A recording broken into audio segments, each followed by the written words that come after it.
Olá, senhoras e senhores. Bom dia. Sejam bem-vindos à videoconferência de resultados da Kepler Weber referente aos resultados do primeiro trimestre de 2024. Estão presentes hoje conosco Bernardo Nogueira, diretor-presidente, e Paulo Polezi, CFO e diretor de Relações com Investidores. Gostaríamos de informar que a apresentação está sendo gravada e traduzida simultaneamente. A opção de tradução está disponível ao clicar no botão Interpretação. Para aqueles que acompanham a videoconferência em inglês, é possível silenciar o áudio original em português clicando em Mute Original Audio. Durante a apresentação da companhia, todos os participantes terão seus microfones desabilitados. Posteriormente, daremos início à sessão de perguntas e respostas. Para fazer perguntas, clique no ícone Raise Hand. Ao ser anunciado, você receberá uma solicitação para ativar seu microfone e poderá fazer suas perguntas. É importante esclarecer que quaisquer declarações feitas durante essa teleconferência, relacionadas às perspectivas de negócios da Kepler Weber, metas operacionais e financeiras, são projeções da diretoria da companhia, podem ou não se concretizar. Investidores devem compreender que fatores políticos, macroeconômicos e outros fatores operacionais podem influenciar o futuro da companhia e levar a resultados que diferem materialmente das expectativas expressas em tais considerações futuras. Para abrir a videoconferência de resultados do primeiro trimestre de 2024, passo a palavra para o Bernardo Nogueira. Bom dia a todos. É um prazer estar com vocês para a teleconferência dos resultados da Kepler do primeiro trimestre de 2024. Hoje é uma data especial para mim. A primeira conferência liderando essa fantástica Kepler Weber, que desde 1925 possui um time engajado, o sangue laranja, reconhecido pela excelência e com inúmeras oportunidades de crescimento em todos os segmentos que atuamos. Falando do primeiro trimestre, nossa performance ampliou as tendências positivas que tivemos no início do segundo semestre de 2023, quando houve uma importante retomada dos negócios. Nossa operação continua entregando excelentes resultados, apesar dos desafios climáticos e econômicos que se impõem em algumas cadeias do agronegócio. Começando no slide 3, destaco a receita líquida, que cresceu 17,7%, em comparação com o primeiro trimestre do ano passado. O desempenho positivo reflete a excelente posição de mercado da companhia, que fez movimentos assertivos para capturar negócios relevantes e, ao mesmo tempo, rentáveis. O EBITDA atingiu robustos 90,4 milhões de reais, 23,8% de margem, expansão de 16,8% em relação ao primeiro trimestre de 2023. Aqui destaco a nossa eficiência operacional, que contribuiu para a maior diluição e absorção de custos, em conjunto com uma boa gestão comercial e logística. Da mesma forma, o lucro líquido somou 52 milhões de reais, margem de 13,7%, um crescimento de 2% em relação ao primeiro tri do ano passado. Agora convido o Paulo para falar dos segmentos de negócio. Obrigado, Bernardo. Bom dia a todos. No slide 4, o segmento Fazendas atingiu 132 milhões de reais, aumento de 22,8% em relação ao mesmo período de 2023.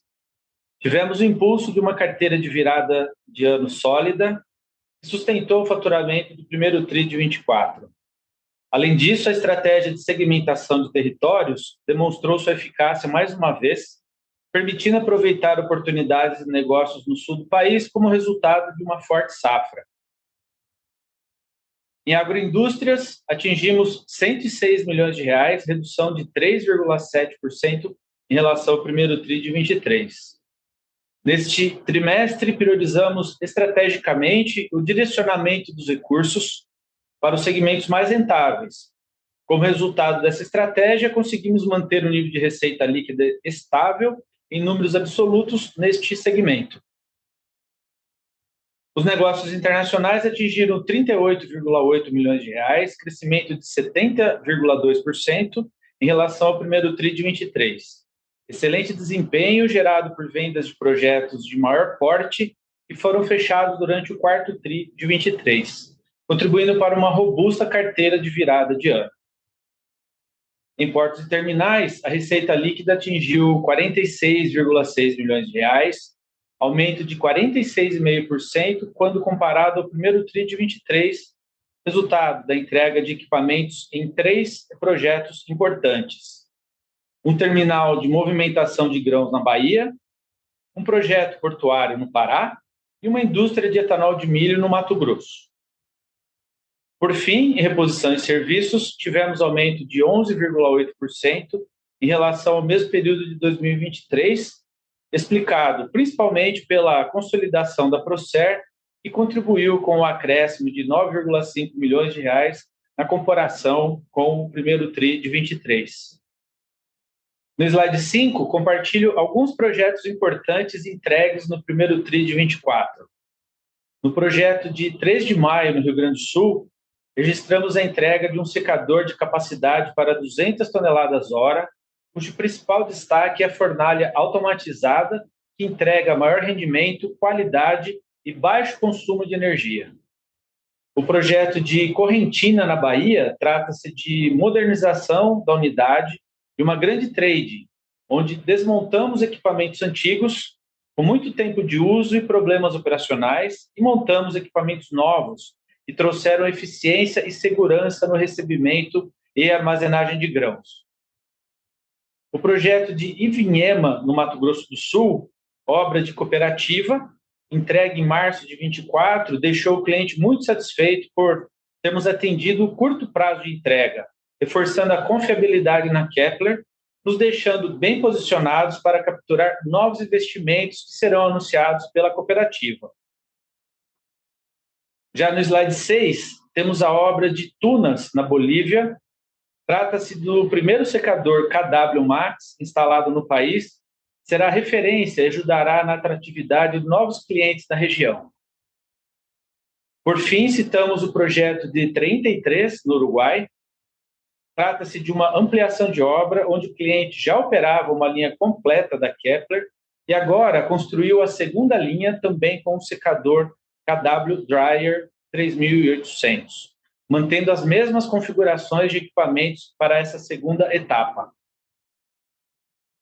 No slide 7, demonstramos a renovação dos pedidos da carteira. Desta vez, registramos a entrada de 18 fornecimentos distintos contratados no trimestre, que juntos somam aproximadamente 178 milhões de reais em novas vendas.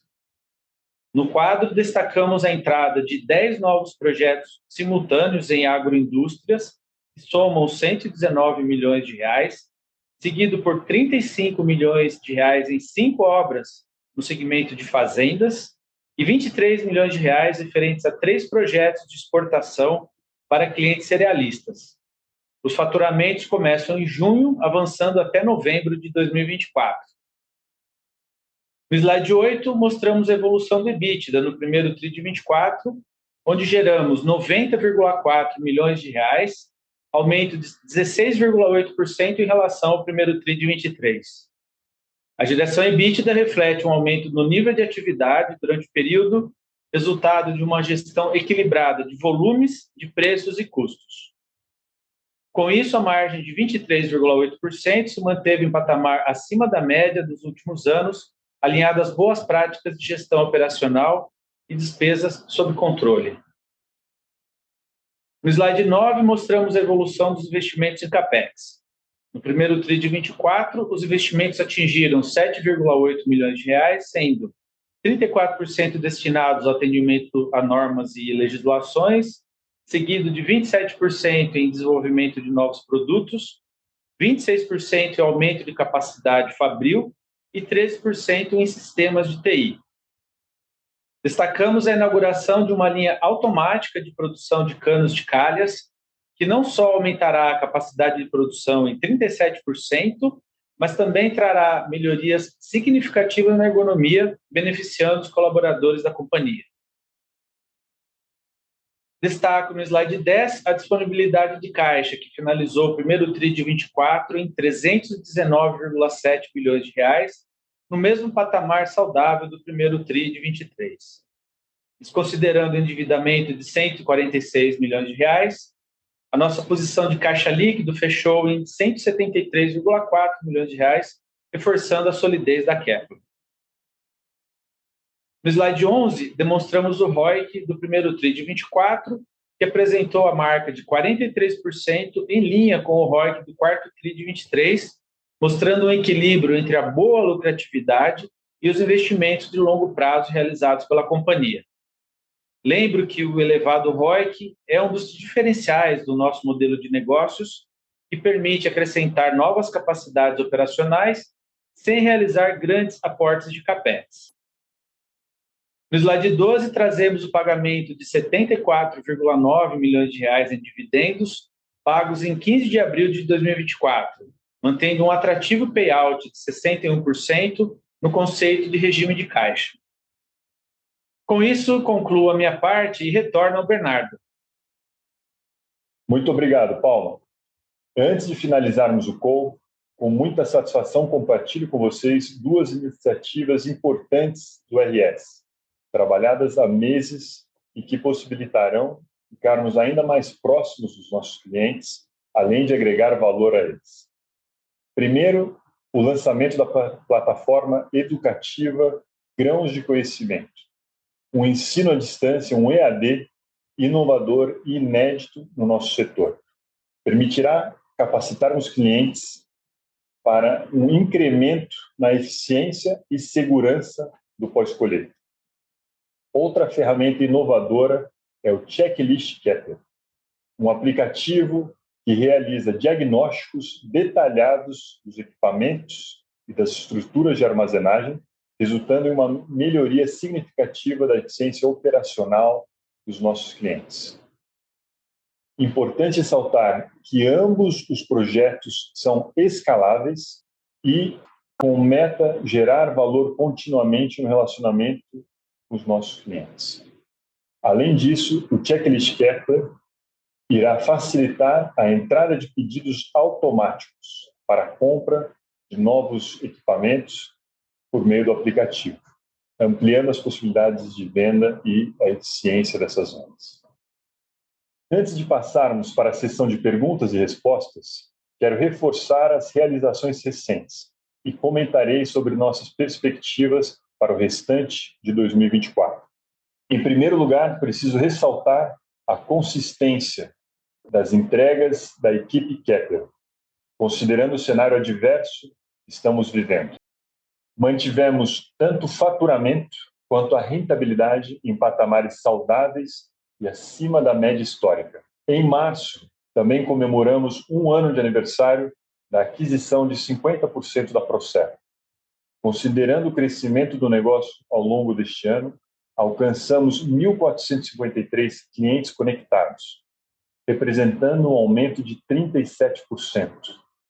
As sinergias comerciais e operacionais evidenciam que estamos no caminho certo. Por fim, destaco mais um trimestre com ROIC saudável, entregando 43% e mantendo consistência neste importante indicador. Como perspectivas para o restante de 2024, cito que seguimos cautelosos e ao mesmo tempo confiantes na manutenção da demanda positiva de projetos para os segmentos de agroindústria, portos terminais, reposição de serviços, além de negócios internacionais.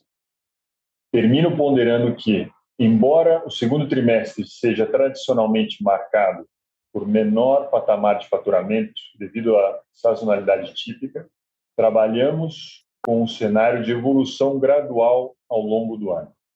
Com isso, encerro a apresentação dos resultados do primeiro trimestre de 2024. Por favor, operadora, podemos prosseguir para as perguntas e respostas? Obrigada. Iniciaremos agora a sessão de perguntas e respostas. Lembrando que para fazer perguntas, clique no botão Raise Hand. Ao ser anunciado, uma solicitação para ativar seu microfone aparecerá na tela e então você deve ativar o seu microfone para fazer perguntas.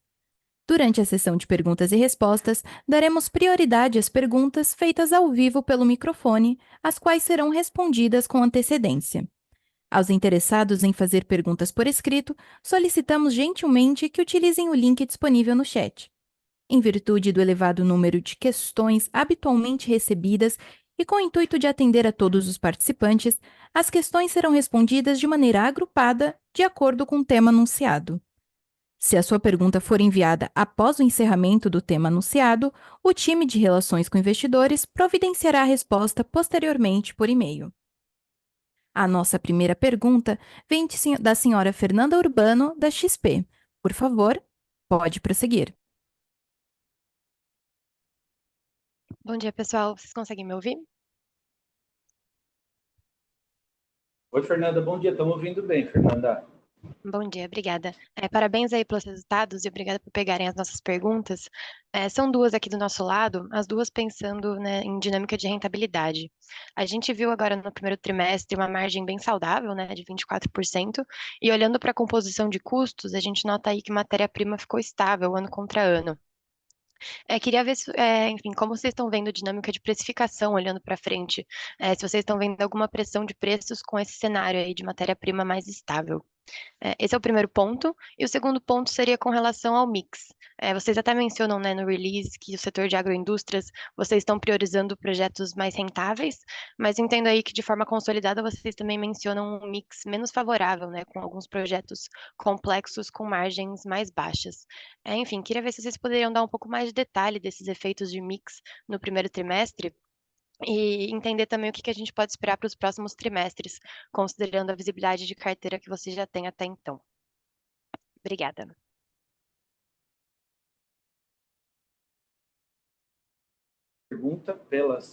Oi, Fernanda, obrigado pelas perguntas.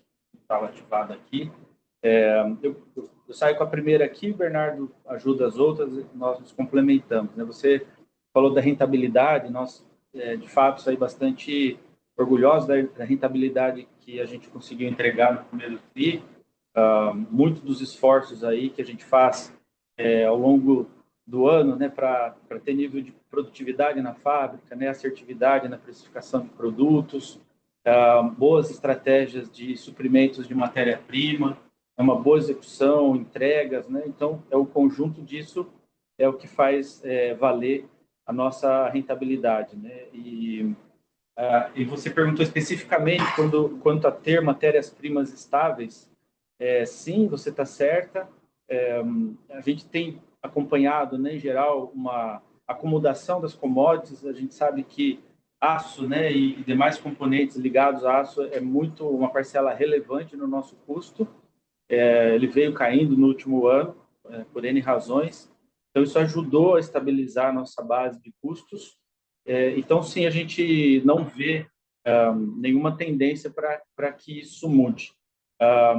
Um outro fator importante para ter em conta aqui, o pessoal que acompanha a empresa também, Fernanda, é a questão do volume operacional. Nós estamos entregando aqui um trimestre de crescimento, né, 17, quase 18% na receita, mas isso também embute, né, um ajuste das matérias-primas, né, principalmente o aço, comparado ao ano passado, uma redução de preço importante, mas a gente tem, né, uma carteira de pedido maior, algo como 30% maior em volume, né, nesse primeiro trimestre.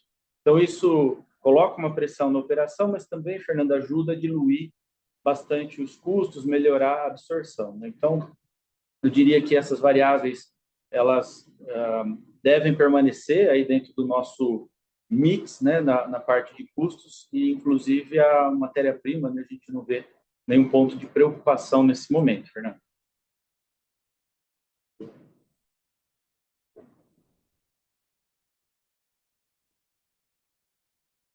Oi, Fernanda, tudo bem? Acho que só para complementar na questão do mix e o que esperar para o ano, eu estava refletindo aqui na sua pergunta e nós estamos indo para o 6º ano consecutivo de rentabilidade dentro da Kepler, e parte da nossa estratégia para atingir isso foi a presença em toda a cadeia produtiva, né? Então, nós estamos lá desde o agricultor, de a partir de 500 hectares aproximadamente, os grandes agricultores muito bem estruturados, aí as cooperativas, as agroindústrias, toda essa industrialização do agro brasileiro, etanol de milho, né, e toda a cadeia até os portos e terminais, né? Então, sim, a nossa estratégia é continuar com essa diversificação.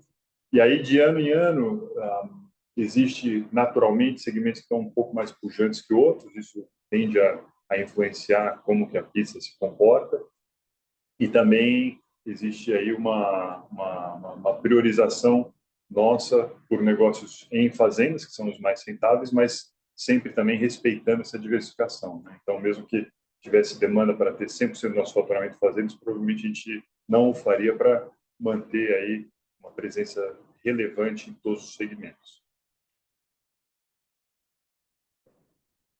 Ficou claro. Obrigada, pessoal. A nossa próxima pergunta vem de Felipe Lenza, do Citi.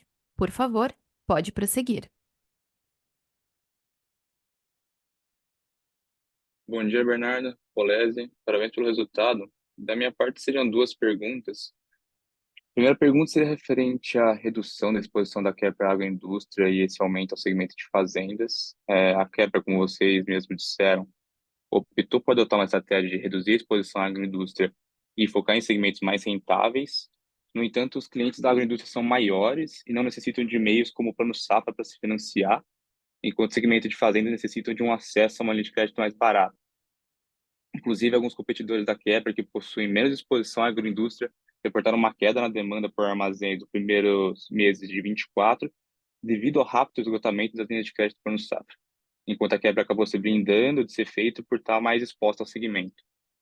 Sendo assim, se poderia dar um pouco mais de cor sobre essa estratégia de redução da exposição na agroindústria e, principalmente, qual a probabilidade da chegada do Laninha em julho, agosto, que acabaria por afetar principalmente a região sul e acelerar o esgotamento das linhas de crédito.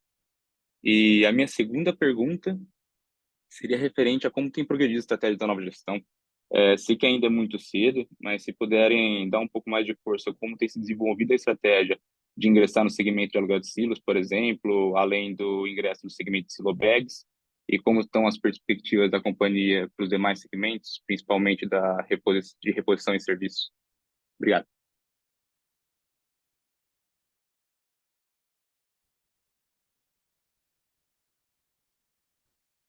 Oi, Felipe, tudo jóia? Vamos lá. São longas as respostas aqui, mas vou tentar encurtar. A gente pode bater um papo pessoalmente, qualquer hora que você quiser. Então, sobre essa combinação fazendas, agroindústrias, o que a gente está percebendo, né? Os dois segmentos estão bastante fortes, né, nas vendas. Aqui no faturamento acontece muito o timing da execução da obra, a entrega da obra, né, e acabou que fazendas teve uma aceleração maior, tinha uma base de comparação bastante menor no primeiro tri do ano passado, e indústrias praticamente andou de lado porque teve um primeiro tri do ano passado bastante robusto, né? Mas a gente não vê uma desaceleração de agroindústrias. Temos aí muitos projetos no pipeline. Teve um artigo no Valor essa semana, ontem, sobre as cooperativas acelerando investimentos em armazenagem, né? E nós temos um pipeline muito bom de negócios com essas cooperativas, com as trades, né? Com todas as agroindústrias. Então a gente não vê uma desaceleração. Acho que a pizza que a gente está vendo aqui no primeiro trimestre, ela vai se parecer com a pizza do ano, né? Pelo menos isso que o nosso pipeline mostra, que é muito saudável, né? A gente gosta dessa diversificação, como eu comentei na resposta anterior. Falando um pouquinho de estratégia, a gente tem muito de continuidade na nossa estratégia, né? A Kepler atingiu aí um patamar de excelência operacional, fabril, de melhoria contínua que a gente quer manter e só fortalecer.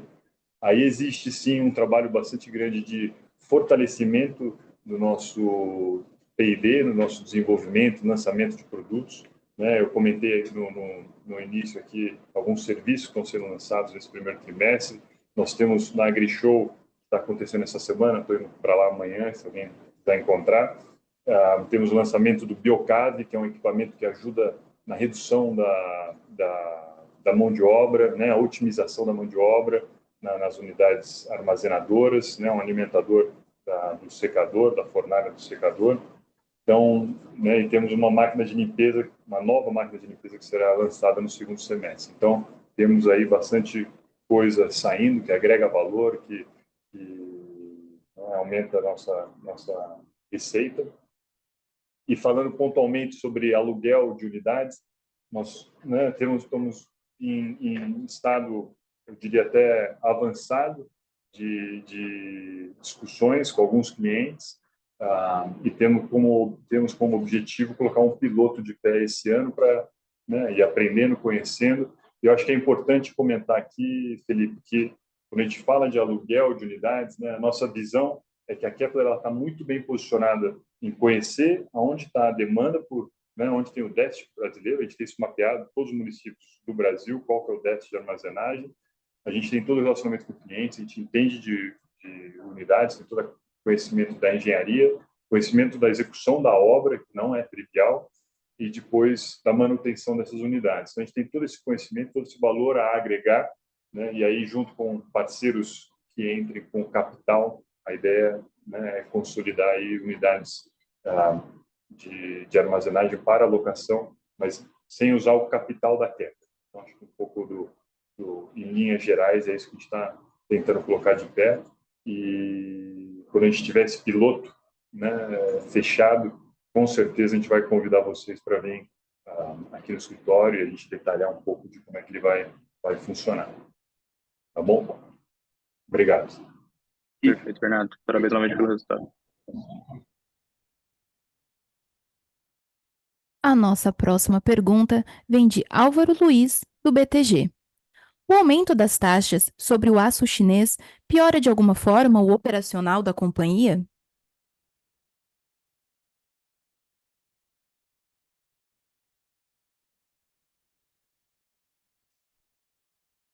Álvaro, bom dia, obrigado pela tua pergunta. Esse tema do aço, né, da importação e tudo mais, acho que vale a pena a gente percorrer aqui rapidamente e responder para vocês esse tema, né? Nós temos acompanhado aí nos últimos trimestres aí um volume maior de aço importado, principalmente vindo da China, né? Obviamente com um custo bastante competitivo. Uma questão ali que afeta basicamente a operação das usinas brasileiras. É um tema que a gente estava acompanhando muito de perto, e agora, a semana passada, houve esse desfecho, né? Um anúncio aí por parte do GSEX, do governo. Na verdade, foram alguns anúncios, né? Então, colocando todos aqui na mesma página, né? Hoje, a alíquota de importação do aço é 10,8%, né? E eles, nesse anúncio, né, a nova alíquota passaria a 25%, mas para algumas NCMs, né? Seriam para parte desse aço. Especificamente, essas NCMs afetam a nossa operação. Então, nós estaríamos, o nosso mix de produto, eventualmente os aços que a gente importa, nós não importamos todos, né? É uma menor parte que a gente importa, eles estariam inclusos nessa lista, né? E assim como os players do nosso setor, a mesma coisa. Tem alguns pontos que a gente precisa acompanhar, que não temos total clareza ainda. Um deles é a questão da cota, né? A regra fala de uma cota que do volume médio, considerando os anos de 2020, 21 e 22, né? Então, isso teria um trigger, afetaria, essa alíquota passaria a valer acima de 30% na média desses 3 anos. A gente sabe até agora que até março, né, o volume de importação estava inferior a esses 30%. Mas, independente das alterações dessa nova regra, que é válida por 12 meses, acho que é importante explicar a Kepler como nós trabalhamos com esse ponto. Acho que o primeiro é o nosso modelo operacional, né? Nós somos um repassador de custos. O aço implica em 50% aí do nosso custo do produto, ele é relevante, mas, obviamente, a gente reflete isso no preço de venda, então a gente acaba sendo um repassador da matéria-prima. Segundo ponto pelas nossas políticas e governanças, a gente não especula o preço do aço, né? Então, a gente teve aí, vocês vão lembrar bem, ali 2021, 22, que o aço subiu, né? Chegou no intervalo de um ano, subir 100%. Entretanto, a companhia conseguiu trabalhar muito bem com essa variação e entregou resultado, entregou crescimento e rentabilidade. Então, mas a gente não especula. E por que a gente não especula? Porque a Kepler tem o diferencial de conhecer a carteira de pedidos, então a gente sabe o que nós estamos vendendo, o volume que nós estamos vendendo.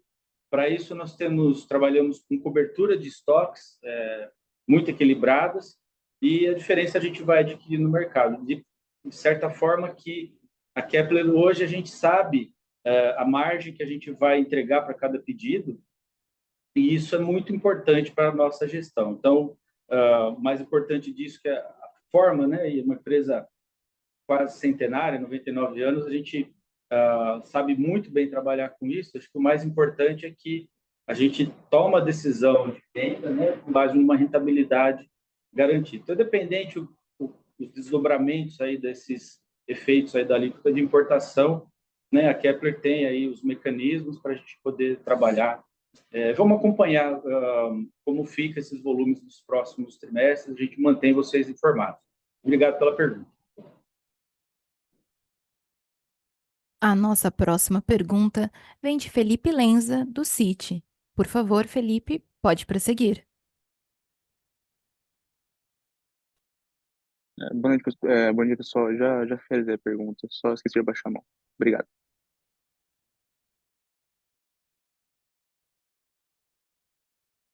Durante a sessão de perguntas e respostas, daremos prioridade às perguntas feitas ao vivo pelo microfone, as quais serão respondidas com antecedência. Por favor, aguardem enquanto coletamos as perguntas. A nossa próxima pergunta vem do Sr. Werner Miller, da Trígonos Capital. Por favor, Sr. Werner, pode prosseguir.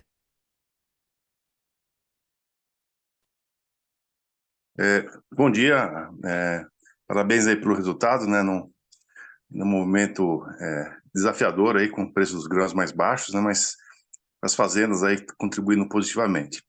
Eu tenho duas perguntas de natureza tributária, né? Existe uma discussão, né, redução de impostos, né, federal, não lembro se é PIS ou COFINS ou IPI, né, Congresso, né, se você sabe antecipar, ou pelo menos se tem notícias de como está essas negociações. A gente sabe que existe todo um movimento dentro do Congresso, né, dos parlamentares, e também explicar um pouquinho a questão do imposto de renda, né, que acabou onerando um pouco o resultado, né, o EBITDA teve um crescimento, mas o lucro líquido não acompanhou, especialmente por conta da alíquota do imposto de renda aplicada. Então, eram essas minhas perguntas. Obrigado. Oi, Werner. Bom dia. Obrigado por acompanhar nossos resultados aí. Um trimestre muito positivo para a companhia. Importantes perguntas aí que você traz, né, para a gente. A primeira que você fez se refere, eu entendo, Werner, à questão do Resilos, né, um programa que está no Congresso, né, de incentivo à redução, né, da carga tributária para as obras de armazenagem de grãos, tão importantes aí num momento né, do Brasil. Nós estamos agora vivendo a feira lá de Ribeirão Preto, da AgriShow, mostra, né, a pujança do agro, a importância da armazenagem, por mais que, você lembrou, né, Werner, o preço aí de commodities está um pouco melhor, mas quando a gente olha em perspectiva, né, é um tema relevante para o nosso país, o déficit de armazenagem, né, mesmo com a quebra, né, de safra que está acontecendo esse ano, por contas climáticas, né, hoje, quando a gente olha para frente, né, os analistas, as projeções indicam que em 2025, né, o clima, as variáveis do clima não serão tão severas, e as perspectivas de voltar a patamares aí parecidos com o que a gente teve no ano passado são grandes. Então, isso coloca, né, uma pressão muito grande no sistema, né, na cadeia de produção, de escoamento dos grãos, e uma medida dessa como o Resilos, você lembrou bem, Werner, é muito importante para o nosso setor. A informação que temos é que o processo está tramitando dentro das as questões internas para que chegue, né, no Senado, depois na Câmara. Então, não tem uma atualização rápida. A notícia boa é que ela continua tramitando dentro do Congresso e esperamos ali que tenhamos novidades antes de conhecer as novas safras do próximo ano, né? Essa é a primeira parte da tua pergunta.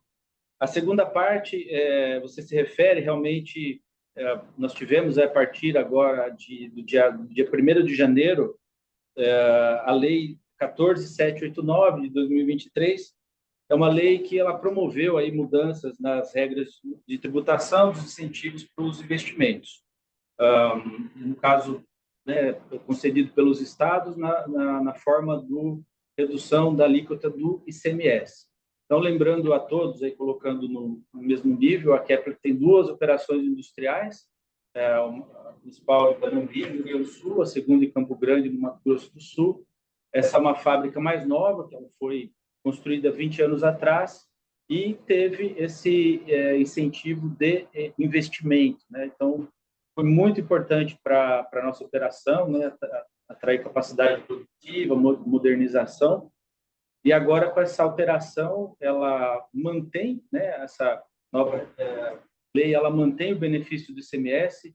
Você lembrou bem, Werner? Então, continua ali preservado, né, o nosso EBIT, nos mesmos patamares, porém, ele exclui, né, o benefício da redução da alíquota do imposto de renda, que aí afeta somente o lucro líquido. Essa diferença foi 6,5 pontos percentuais ali da alíquota efetiva. Isso já havíamos capturado isso desde o ano passado, então todo o planejamento da Kepler, do orçamento, já inclui essa variável, né? E isso não afeta de forma nenhuma. Acho que o mais importante do nosso case aqui, do nosso negócio, é que esse investimento já foi feito, né? Já foi pago. Hoje a Kepler, né, em benefício desse incentivo, tem uma planta bastante moderna, com capacidade disponível, e acho que conectando com a primeira parte da sua pergunta, né, Werner, de um mercado que vai crescer tanto, né, necessidade de armazenagem, nós somos empresas líderes, então nós temos aí capacidade, espaço para continuar investindo e ampliando nossos volumes de produção. Então, essa lei ajudou muito, né, deu um incentivo importante para a Kepler, e continuamos com o benefício do ICMS e não o benefício no lucro líquido. Esse foi o efeito principal. Obrigado pela pergunta. Paulo, se eu puder fazer um comentário aqui, não sei se está aberto. Temos Laninha, né, no hemisfério norte, Estados Unidos. Nos parece que já em fase agora inicial né, da soja, cultura da soja, já aponta para um problema climático como nós tivemos aqui, né? Talvez isso possa contribuir para o aumento de preços, né, mas no segundo semestre, à medida que a safra for ter mais visibilidade, né, sobre a safra e uma eventual quebra da soja nos Estados Unidos. Então, só esse comentário adicional aqui.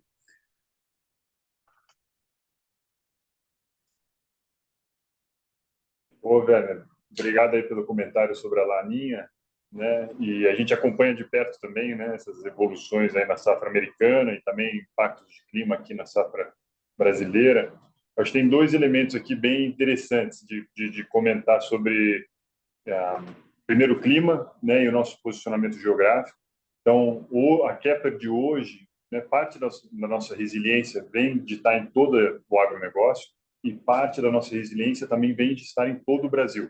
Então, a Kepler de 30 anos atrás estava bastante concentrada no sul do Brasil, e aí quando você tinha um evento climático como o El Niño, que tem seca no sul, naturalmente tem menos demanda e a companhia sofria. Hoje, nós estamos, né, ano passado a gente fechou, nós executamos obras em mais de 300 municípios, né, em todo o Brasil, e aí com isso, né, um evento climático como El Niño, Laninha, afeta uma região, mas acaba beneficiando a outra região, né, como foi o caso esse ano, com chuvas abundantes no sul e seca no norte. Uma Laninha para o ano que vem, eu acho que tem algumas coisas aqui, né? Uma Laninha, um pouco cedo para falar ainda sobre a produção brasileira, né? Mas uma Laninha na safra 24 e 25, ela traria bastante chuvas no norte, provavelmente, né? E uma boa produção, né? Uma demanda grande. E aí sul do Brasil e também Argentina e né? Paraguai, Uruguai, uma seca, podendo aí subir preço das commodities, que seria muito bem-vindo aí para os nossos clientes e acaba tendo um impacto positivo aqui para nós.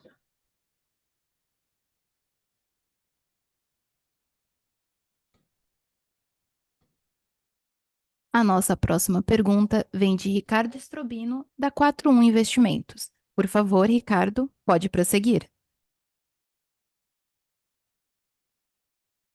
Ricardo, seu microfone está aberto, pode prosseguir.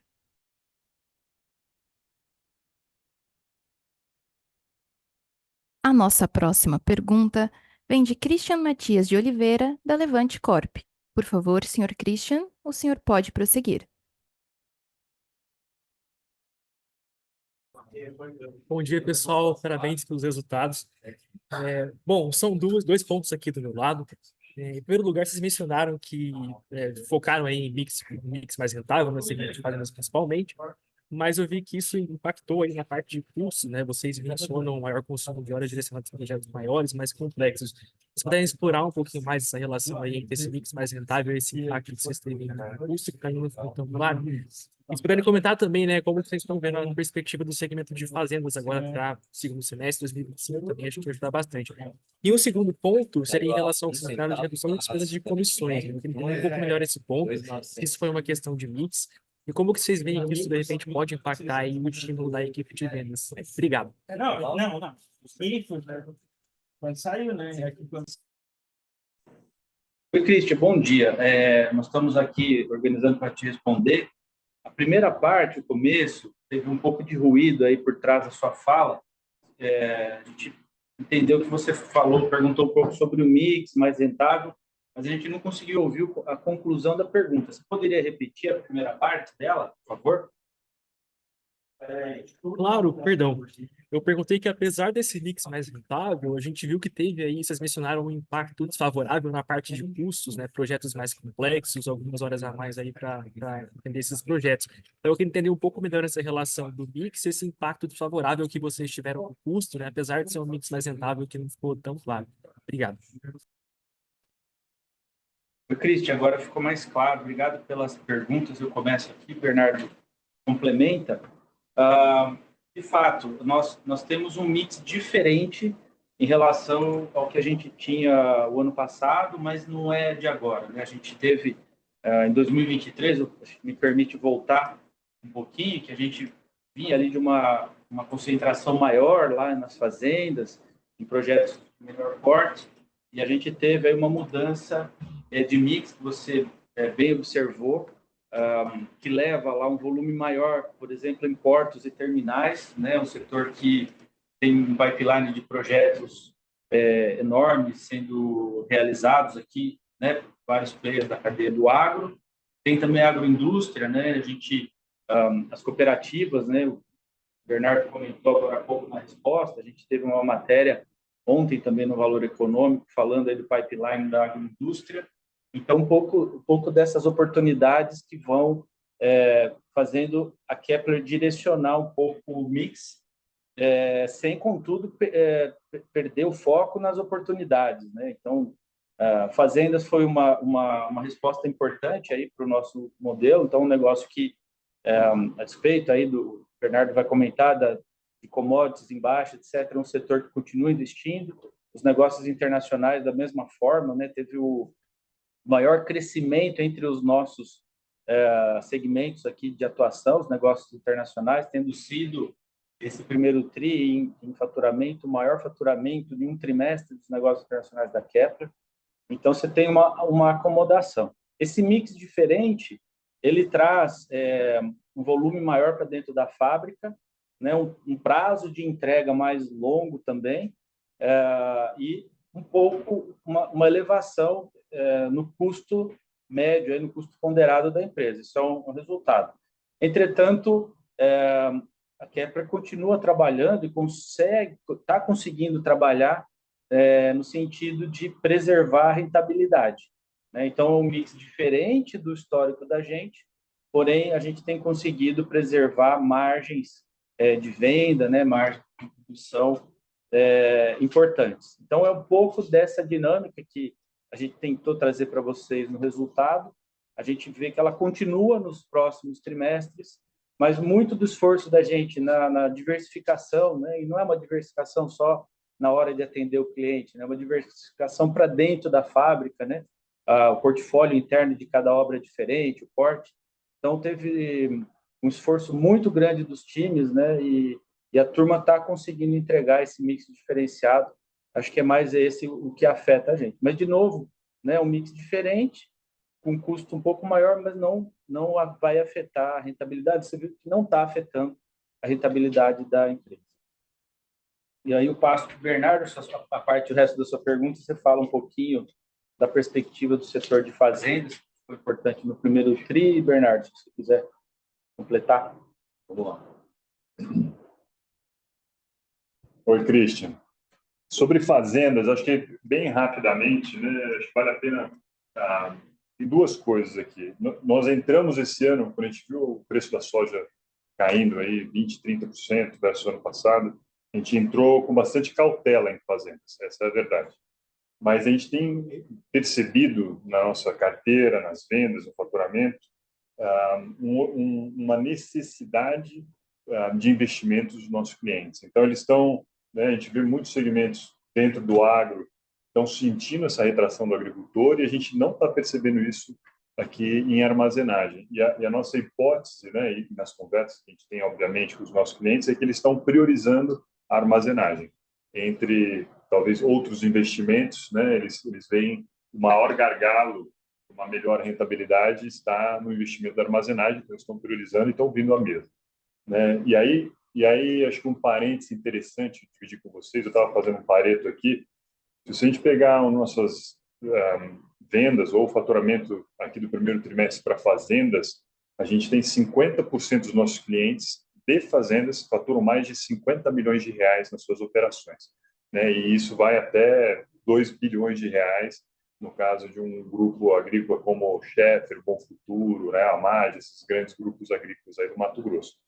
Então, quando a gente fala fazendas, né, a gente às vezes lembra um fazendeiro, um agricultor, mas é uma turma muito bem estruturada, que faz hedging, que se prepara, que tem, né, um cuidado, aí, um profissionalismo muito grande com fluxo de caixa e que está mais pronta para essas oscilações de mercado, talvez, do que um agricultor menor ou um agricultor aí de 20, 30 anos atrás.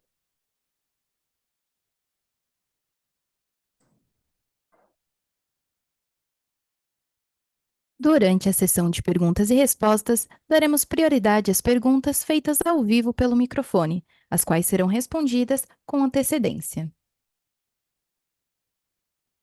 A nossa próxima pergunta vem de Ricardo Strobino, da 41 Investimentos.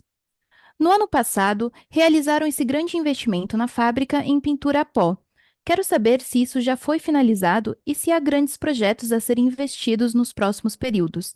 E, por último, neste tema, qual o nível do CAPEX que devemos esperar como mais recorrente para os próximos períodos?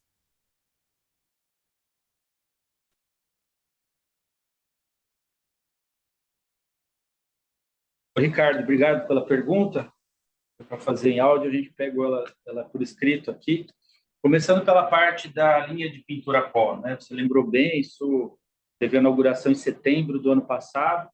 É um bom exemplo, Ricardo, da atualização, né, da modernização que a Kepler tem feito nos seus parques fabricantes. É uma empresa que, nos últimos anos, tem se diferenciado, né? A gente temos conseguido colocar a Kepler num outro patamar, né? Em todos os ângulos que a gente pode observar, a Kepler tem evoluído muito, e não poderia ser diferente na questão dos investimentos na modernização das fábricas, né? A linha de pintura é uma tecnologia moderna, né? A gente saiu da tinta líquida passando para a tinta pó. Ela reduz o custo do produto, melhora a qualidade e traz outros benefícios, né? Uma linha, ela tem até a parte sensorial, a parte de programação, ela é muito moderna, né, atualizada, ela já está em funcionamento.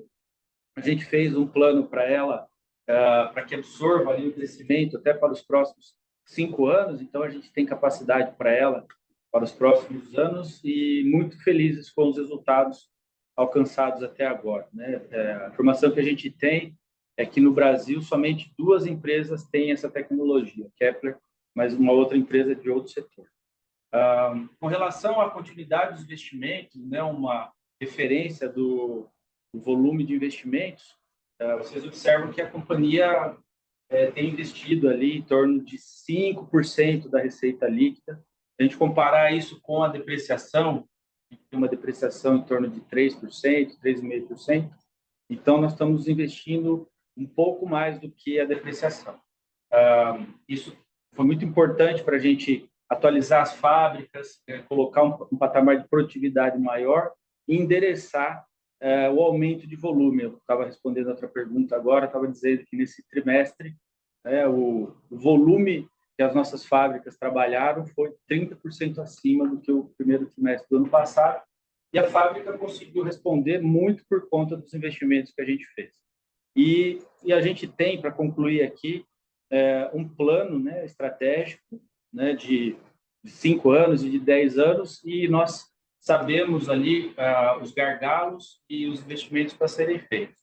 Então, a curto prazo, esse patamar continua, né, em torno de 5%, depois ele reduz um pouquinho, e a cada 3, 5 anos, a gente, dependendo um pouco da demanda, vamos ter que fazer um investimento parecido com a pintura, provavelmente na linha de conformação de silos, alguma coisa assim. Mas acho que o mais importante, né, uma empresa de bens de capital, agronegócio, consegue crescer bastante com investimento de capex em patamar inferior. O resultado disso é um ROIC alto, e é um pouco disso que vai continuar no nosso modelo de negócio.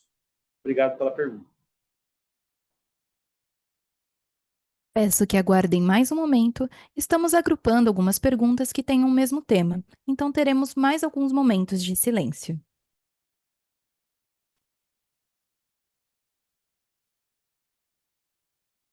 Nossa próxima pergunta vem de Khalil, do Rich Capital. Bom dia, parabéns pelos resultados.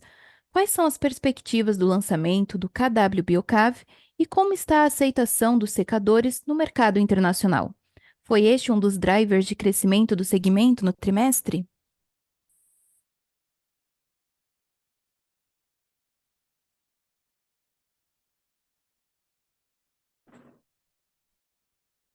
Oi, Calil. Nós estamos muito animados aí com o Biocav. Isso é parte de uma estratégia da Kepler de investir em equipamentos que otimizam a mão de obra, trazem eficiência para os nossos clientes e segurança na operação, né? Então, existe uma demanda muito grande. Você conversar com 200 clientes nossos, os 200 vão falar que tem dificuldade de mão de obra, e existe essa oportunidade da Kepler de, né, desenvolver equipamentos que ajudem a otimizar essa mão de obra no campo, né? E aí o Biocav, basicamente, ele é um alimentador do cavaco que vai na fornalha para secagem dos grãos, né? E a alternativa ao Biocav, que é ainda muito recorrente hoje, é a alimentação dessa fornalha com toras de lenha, né? E a gente brinca aqui que não existe mais ninguém nascendo hoje em dia que vá ser um alimentador de fornalha através de toras, né? Então, o Biocav é um equipamento que vem aí a atender essa demanda aí muito grande dos nossos clientes de otimizar a mão de obra. E da mesma maneira, né, a própria Procer também traz essa otimização, né, essa automação com inteligência artificial, né? Então nós temos aí, e a ideia é, até já fica já um spoiler aqui, porque é perder, estou com o Paulo do meu lado aqui, que a gente vai trazer todo esse portfólio da Kepler relacionado à otimização de mão de obra, né? E basicamente, Calil, acho uma coisa muito interessante é a mesma unidade, uma mesma capacidade, vamos falar de 500 mil sacos, ela pode custar X ou Y na construção, ela pode ter um operacional que vai custar X ou Y, né? Então, a ideia é a gente agregar valor aqui na construção dessa unidade para ela sair mais completa, mais engenheirada, com mais tecnologia, e que depois isso reduza a quantidade de pessoas trabalhando nela e melhore a qualidade do trabalho dessas pessoas ao longo aí de 20, 30 anos de operação, né? Então, nós temos aí uma grande oportunidade como companhia de protagonizar, né, essa transformação aí no quesito tecnologia e mão de obra na armazenagem. A próxima pergunta vem de Antônio Lopes, investidor. Sobre grãos do conhecimento, os investidores da companhia vão ter acesso a esse programa EAD a fim de conhecer mais da operação?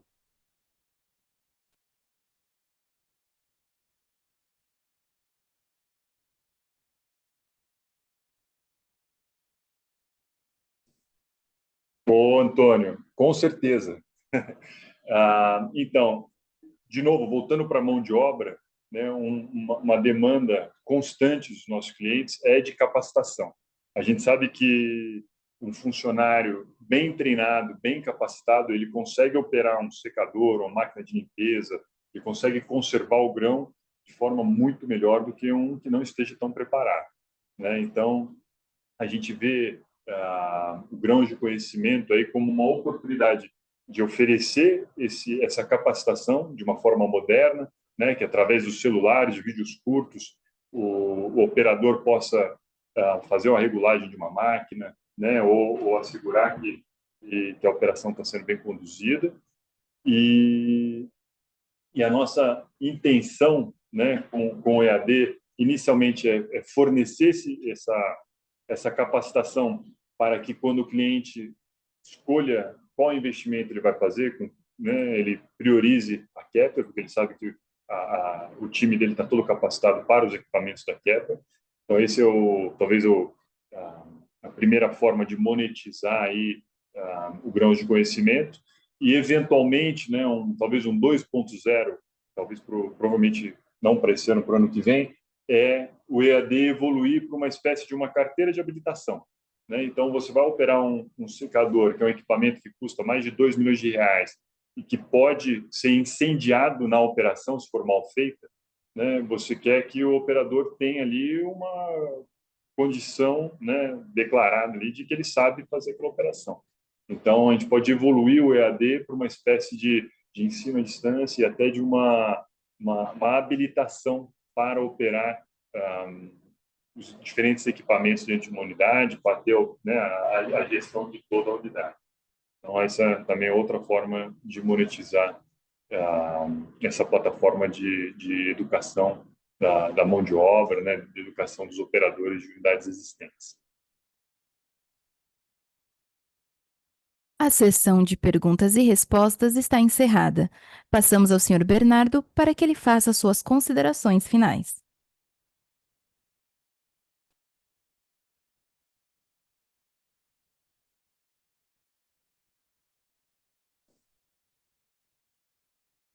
Beleza, pessoal, estamos chegando aqui ao final.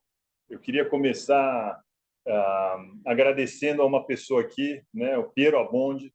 Queria agradecer você, Piero, por ter nos liderado a esses resultados, né? E hoje o Piero está nos apoiando e acompanhando, segue nos apoiando e acompanhando dentro do conselho aqui da Kepler e o conselho da Procer. Então, primeiro aí, agradecer, Piero.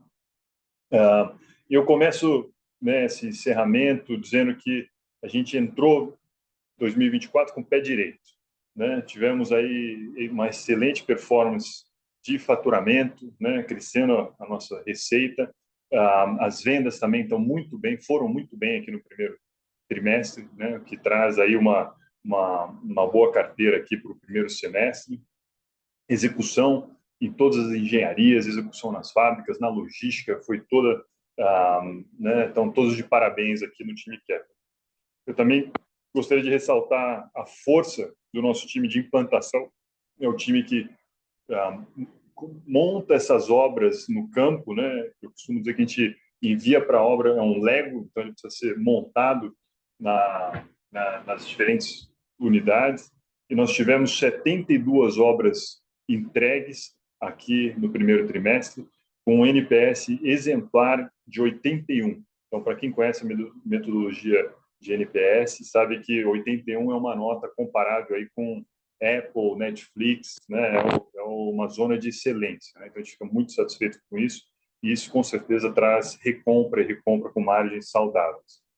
Nós também tivemos 1.844 clientes atendidos aqui no primeiro trimestre, então um número aí 4% superior ao número do ano passado. Então, todo o nosso esforço de se aproximar dos clientes com CBs, com marketing digital e todas as ferramentas que a gente tem usado estão dando resultado. Então, é muito bom ver uma carteira de uma empresa que completa agora em maio 99 anos, uma carteira de clientes continuar crescendo, isso é muito saudável.